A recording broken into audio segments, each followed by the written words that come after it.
আজকে সকালে মুক্ত হলাম। আমি এখন মুক্ত।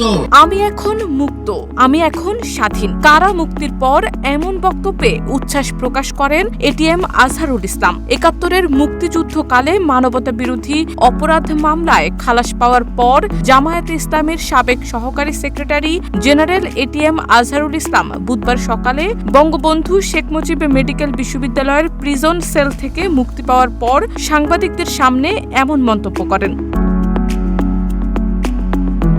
সাংবাদিকদের উদ্দেশ্যে আজহারুল ইসলাম আরো বলেন, এখানে রাস্তা আটকে সমাবেশ করা হয়েছে যাতে জনগণের ভোগান্তি না হয়, তাই এখন আর কিছু বলবো না। আল্লাহ বাঁচিয়ে রাখলে আবার দেখা হবে, বারবার কথা হবে। সকাল ৯টা ৫ মিনিটে বিএসএমএমইউতে চিকিৎসাধীন অবস্থায় ঢাকা কেন্দ্রীয় কারাগার থেকে তাকে মুক্তি দেয়া হয়। এর আগে আপিল বিভাগের রায়ের কপি কারাগারে পৌঁছালে যাচাই বাছাই শেষে কারা কর্তৃপক্ষ মুক্তির প্রক্রিয়া সম্পন্ন করে।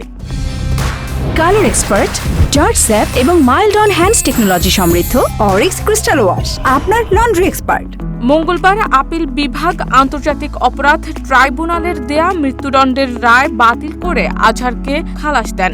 বিচারপতি ডক্টর সৈয়দ রেফাত আহমেদের নেতৃত্বাধীন ৭ সদস্যের আপিল বেঞ্চ এই রায় দেয়। ২০১৪ সালের ৩০ ডিসেম্বর আন্তর্জাতিক অপরাধ ট্রাইব্যুনাল আজহারকে মৃত্যুদণ্ড দেন। সে সময় অভিযোগে বলা হয়েছিল, মুক্তিযুদ্ধ চলাকালে রংপুর অঞ্চলে গণহত্যা, ধর্ষণ, অপহরণ, নির্যাতন, লুণ্ঠন সহ ৬ ধরনের মানবতা বিরোধী অপরাধে জড়িত ছিলেন তিনি। ২০১৫ সালে তার আইনজীবীরা খালাস চেয়ে আপিল করেন। দীর্ঘ বিচারিক প্রক্রিয়া শেষে প্রায় ১ দশক পর খালাস পেলেন এবং কারামুক্ত হলেন এই জামায়াত নেতা।